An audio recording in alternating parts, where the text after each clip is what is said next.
all varieties of barley malt will contain some grainy aromatics as the signature of beer, and maltsters can change malting conditions to vary the amount of this aroma. Brewers can affect how much grain aroma is carried into the beer by adjusting recipe parameters. This would typically be considered a positive aromatic unless the brewer doesn't intend it to be in the finished beer.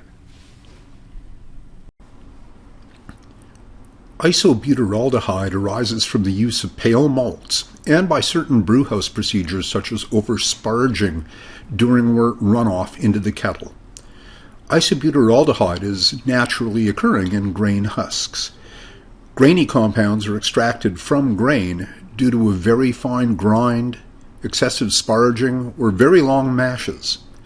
Grainy aromas can be affected by malting techniques and will vary from one brand of malt to another, allowing brewers to choose how much of this aroma and flavor their beer will feature. Control of grainy aromatics in brewing relies on correct crushing or milling of grains, and use of appropriate mashing and sparging protocols to control the extraction of this aroma. Brewers should maintain wort and sparge pH in the range of 5.2 to 5.6 and stop wort collection at about 2 degrees Plato.